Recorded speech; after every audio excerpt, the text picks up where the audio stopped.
Bienvenue dans Une page à la fois, le podcast des auteurs soucieux de construire une pratique durable et qui leur ressemble. Vous faites maintenant partie d'un petit groupe d'auteurs qui essaient de transformer la vie de leurs lecteurs à travers des livres pensés pour donner une expérience mémorable aux lecteurs et les submerger d'émotions. Mais parce que le système repose sur l'exploitation des auteurs, nous cherchons à travailler différemment. Nous devons être plus malins. Nous le faisons à travers une pratique consciente et audacieuse et ce podcast vous donne un aperçu de la vie quotidienne d'un auteur indépendant. Prêt ? On est parti. Ok, alors hier j'étais à une masterclass, un atelier sur l'alignement de sa carrière d'auteur, avec une romancière et coach qui s'appelle Claire Taylor, qui est canadienne je crois. Elle, sa spécialité c'est l'énéagramme. Moi je suis pas un grand fan de l'énéagramme, mais c'était cool de faire un truc un peu nouveau. Et ce qui m'intéressait c'était vraiment cette notion qu'elle développe de dire, quand on développe une carrière d'auteur indépendant, je pense que c'est valable même pour tous les auteurs, mais elle, son focus, c'est les auteurs indépendants. On a des motivations créatives et on a des motivations financières, puisque c'est notre métier, donc il faut qu'on rapporte de l'argent. Et en même temps, c'est une activité créative, donc il faut qu'on nourrisse une partie un peu artistique en soi. Et elle dit, s'il y a un trop grand écart entre les deux, il y a un grand écart quand, par exemple, on est crispé sur le besoin financier et que du coup, on dit « Ah, je vais faire ce projet parce qu'il va me rapporter de l'argent », mais finalement, on n'est pas en train de faire attention à ce pourquoi on écrit au départ. Ça peut créer du burn-out. Et elle dit, c'est aussi dangereux dans l'autre sens, c'est-à-dire si on est trop crispé sur notre vision artistique et qu'on ne prend pas soin du financier, ça peut créer après des situations de manque, des situations qui sont elles aussi néfastes. Et son grand discours, c'est d'aligner les différentes parties de la pratique, donc de vérifier que les projets soient bien à la fois au service des motivations artistiques et au service des motivations financières. Quand là j'étudie le right to market, c'est exactement ce qu'on dit. On dit apprends qui est ton marché, va chercher des éléments que les lecteurs attendent et donne-leur ça, et en même temps injecte de ton univers pour en faire un truc personnel. C'est le même discours qu'ailleurs, mais c'est abordé d'un autre point de vue. C'est abordé du point de vue de la sensibilité de l'auteur. Dans l'énéagramme, on a 9 types de personnes avec chacune un désir profond, un désir de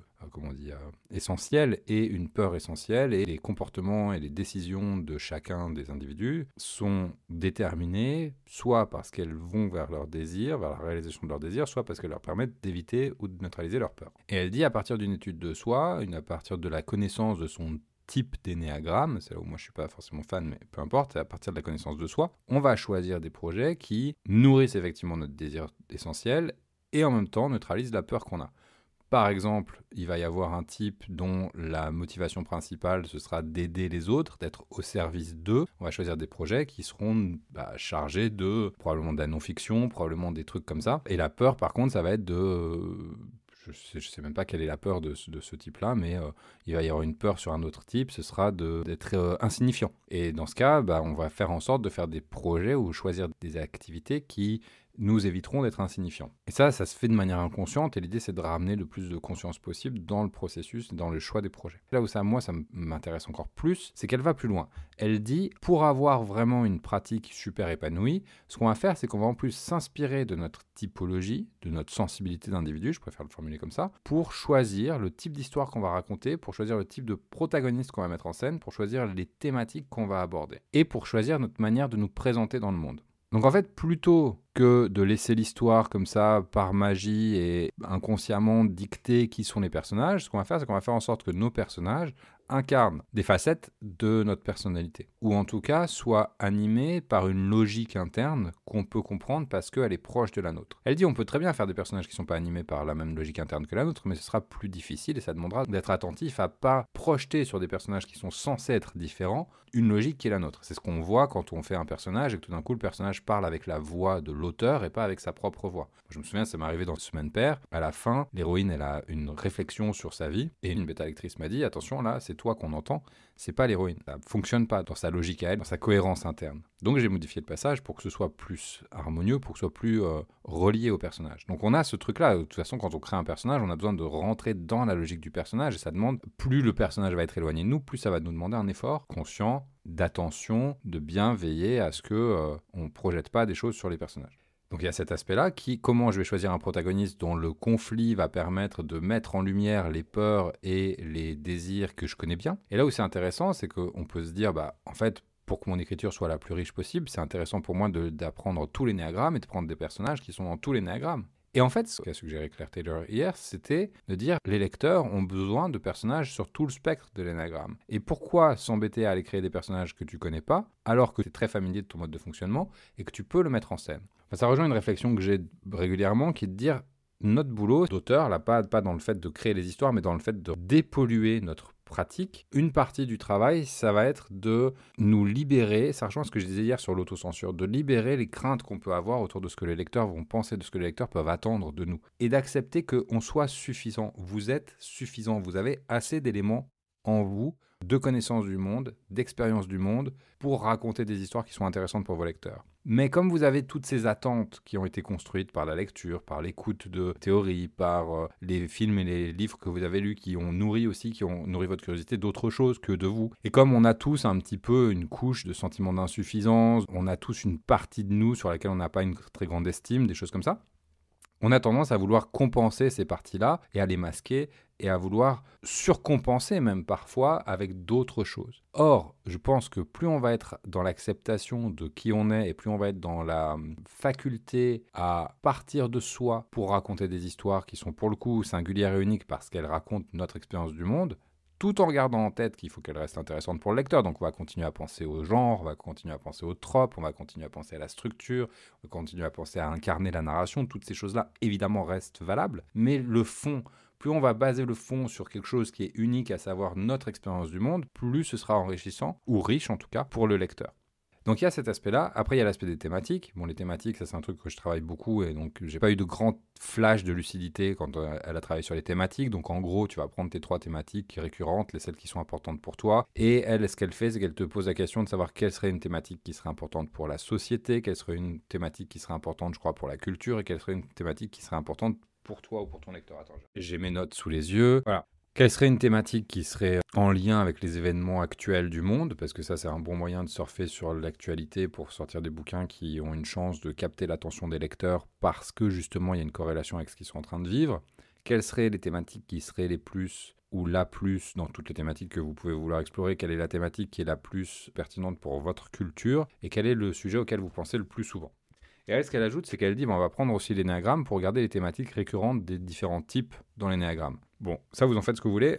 Moi, la manière dont je travaille sur les thématiques, c'est de dire on va regarder les sujets qui sont importants pour nous, on va regarder pas les sujets au sens où je vais parler nécessairement de la famille ou de l'hôpital ou de l'école ou je ne sais quoi. Ça, pour moi, c'est la phase visible de la thématique. La thématique, elle est plus profonde, c'est-à-dire qu'on peut faire un livre sur la famille qui parle de pouvoir. On peut faire un livre sur la famille qui parle de un truc qui n'aurait rien à voir avec la famille, ce serait chouette, mais dont la famille pourrait être une sorte de catalyseur dans les relations interpersonnelles, dans l'ambition. On pourrait faire un truc sur la famille. On fait un sujet sur un livre qui raconte une histoire de famille, mais qui parle en fait d'ambition. Et on va avoir des personnages dans la famille où on va avoir plein d'archétypes de l'ambition différents, et comme ils sont en famille, on va pouvoir les confronter, on va pouvoir voir comment ils fonctionnent les uns avec les autres, quelle friction ça crée, et comment tout ça évolue. Ça peut être chouette. Et donc en fait, la thématique, c'est quelque chose de plus conceptuel, le sujet, c'est quelque chose de plus immédiat, quelque chose qu'on peut voir en surface, qu'on peut utiliser souvent comme un contexte. Passons. La thématique, elle dit, voilà, tu vas prendre dans les thématiques qui te préoccupent, et en fait, l'énéagramme est un moyen de suggérer en fin de compte quelques thématiques. Donc il y a une liste de thématiques, tu pioches, etc. Mais en fait, on peut faire une liste de thématiques en prenant tous les concepts philosophiques, dire quels sont ceux qui t'attirent, quels sont ceux qui répondent à ta sensibilité, ce genre de choses. Et après, la dernière chose qu'elle dit, vu là où j'en suis de ma pratique et de la construction de ma pratique, évidemment, c'est là où j'ai le plus envie de regarder, c'est sur la persona. La persona, c'est la part de soi qu'on donne à voir au public. Et ce qu'elle dit, c'est que le public moderne, le public contemporain, alors ça, je ne sais pas si c'est vérifié ou pas, mais que le public contemporain a une approche biographique des œuvres. C'est-à-dire que si elle aime l'auteur, elle va aimer l'œuvre. Ce public-là ne fait pas trop abstraction de l'auteur, et s'il n'aime pas l'auteur, même si le livre est bon, c'est pas sûr qu'il le lise. Et donc, elle dit finalement, dans ta manière de te présenter au monde, quelle part de toi est-ce que tu choisis de ne pas montrer, quelle part de toi est-ce que tu choisis de mettre en avant pour créer une espèce de cohérence entre ce que tu donnes à voir, ton public et tes œuvres. Il y a plusieurs aspects. Tu vas regarder les qualités qui, chez toi, sont intéressantes pour ton lecteur et comment est-ce que tu peux les mettre en avant. Tu vas regarder aussi dans ta pratique de communicant les choses qui te font vibrer et celles qui t'ennuient. Et tu vas pas faire les choses qui t'ennuient, tu vas faire juste les choses qui te font vibrer. Si par exemple les réseaux sociaux, c'est un truc, tu y vas reculons et tu n'as vraiment pas envie, tu n'es pas obligé. Trouve une autre manière d'attirer tes lecteurs et demande-toi comment tu vas faire pour attirer tes lecteurs. Donc c'était sympa. Après, c'était 2h30 pour voir tout ça. Donc c'était un petit peu rapide, moi j'ai trouvé. Par contre, c'était assez complet dans le sens où il y a plein de petits exercices que je vais reprendre le temps de faire pour certains parce que j'aurais envie de rentrer plus en profondeur sur certaines questions. Ce que je retiens pour l'instant, c'est vraiment plusieurs choses. C'est le fait d'écrire à partir de soi, pas au sens où on va faire un truc narcissique et solipsiste, mais au sens où on va être conscient de la singularité du regard qu'on porte sur le monde. Être conscient de la singularité de la façon dont on est motivé et dont les actions nous parlent. Là, j'ai une conversation en ce moment avec une lectrice sur les actions d'un personnage d'une nouvelle et je me rends compte à quel point ma vision du monde est incarnée par ce personnage. Et je trouve que c'est intéressant parce que ça donne justement un objet qui ouvre à des conversations, qui ouvre à des discussions. Et une des choses qui m'intéresse dans le fait d'écrire de la fiction, c'est aussi ça, c'est aussi de provoquer une réflexion, d'ouvrir à des nouvelles perspectives. Et donc de partir de soi, de donner à ces personnages des problématiques qui sont les nôtres, et de vraiment les laisser se dépatouiller avec, mais par contre, il ne s'agit pas de raconter sa vie, il ne s'agit pas que les personnages... Pour moi, je pense que les personnages, ils ont les mêmes problématiques que moi, mais ils les traitent à leur façon, et c'est ça qui m'intéresse en fait, c'est de voir comment un personnage dans une situation semblable à la mienne va se comporter différemment, ou pareil, mais pas vivre la même expérience en se comportant pareil, c'est-à-dire qu'il ne va pas ressentir peut-être les conséquences de ses actions de la même façon que moi je le ferais. Ce que je retiens aussi, c'est cette notion de conscience apportée dans le choix des projets à l'alignement entre les motivations créatives et les motivations financières. C'est-à-dire, je vais choisir des projets qui ont un potentiel commercial et en plus qui ont un potentiel artistique, mais qui nourrissent en fait ce que moi j'ai besoin d'aller trouver dans mes projets artistiquement. Parce que comme ça va permettre d'avoir des projets qui ne nous épuisent pas. Parce qu'on ne va pas travailler dans le vide, parce que derrière il y aura un public, et on ne va pas non plus travailler que pour le public, auquel cas on va avoir l'impression de faire un truc très en surface, très détaché de nous, et qui ne va pas nous satisfaire. Et je retiens aussi cette notion de vraiment construire sa communication d'auteur d'une façon qui colle avec ce qui est juste pour soi. Et que les lecteurs, ils nous trouveront là où là où ils ont besoin de nous trouver. Moi qui aime bien, par exemple, le blog, j'ai arrêté de faire du blog pendant quelques années, parce que je me suis concentré sur les réseaux sociaux, mais je supporte pas en fait la logique de réseaux sociaux. Ça me convient pas, c'est juste pas mon tempérament. Et en fait, en travaillant hier là-dessus, je me suis rendu compte que c'est parce que le réseau social permettait pas de rentrer dans la profondeur des sujets. Et moi, j'aime bien rentrer en profondeur dans les sujets, passer du temps, m'installer, aller ressentir les choses. Le réseau social, c'est un fragment. Alors des fois, j'aime bien les fragments, mais il faut que le fragment, il ait quelque chose aussi au moins d'esthétique ou une sensation ou qui soit impressionniste en fait, qui capte un moment vraiment fort d'une expérience. Et je trouve pas ça dans ma production sur les réseaux sociaux. Alors peut-être je peux chercher encore, mais en tout cas il y a ce truc-là. Et donc de réfléchir à ça, de vraiment être à l'écoute et de dire comment est-ce que je peux, avec ma sensibilité et avec mon expérience de tout ce qui fait une plateforme d'auteur, comment est-ce que je peux configurer ma plateforme un peu sur mesure finalement, de sorte à ce que j'ai vraiment envie d'aller l'alimenter. Parce que plus je vais avoir envie de l'alimenter, plus je vais y aller facilement, et plus on va ressentir aussi l'envie que je mets derrière, plus ça va parler aussi au lecteur en face. Et qu'il faut faire gaffe, ah oui, ça c'est un truc aussi qu'elle a dit qui était intéressant, c'est qu'on est tous chargés d'impératifs sur ce que doit être un auteur. Et on a une représentation de ce que doit être un auteur, et consciemment ou pas, on essaye de coller à cette représentation. C'est une étape à franchir, de conscientiser ces représentations et de les désamorcer, de se demander est-ce que vraiment j'ai besoin d'adhérer ou d'imiter cette idée que je me suis construite finalement de ce que c'est qu'un auteur, par ce que j'ai entendu à l'école, ce que mes parents m'ont dit, ce que la société m'a dit, ce que moi j'ai fantasmé de ce que c'était qu'un auteur. Moi je me rappelle quand j'ai commencé, quand j'avais 20 ans, pour moi un auteur il fallait que ça vive dans une petite chambre mansardée, sans chauffage, avec éclairé à la bougie, etc. C'était vraiment mon gros truc, quoi. Donc mon premier appart c'était une chambre mansardée comme ça, et avec du chauffage pour le coup, et avec de l'électricité, mais il y avait ce truc d'aller cocher la case du fantasme, et derrière de le dépasser évidemment, de se rendre compte que non, c'est pas ça, c'est une anecdote, c'est joli, c'est l'image d'Épinal. Mais ça n'a pas besoin d'être ma réalité à moi. Ma réalité, c'est moi qui la construis en fonction de ce que je veux pour ma vie et de ce qui est juste pour moi. Et après, toute la question, c'est la question des moyens que je mets en place, des stratégies que je trouve, de ce qui fonctionne, de comment je m'adapte, des compromis que je fais aussi, pour pouvoir réaliser ma vie et mon métier d'auteur d'une manière qui me corresponde et en écrivant des livres qui me correspondent. En tout cas, c'était super intéressant. Donc, je vais partager ça avec vous. C'est très frais, c'était hier soir. Je reviendrai certainement sur des choses que je vais approfondir.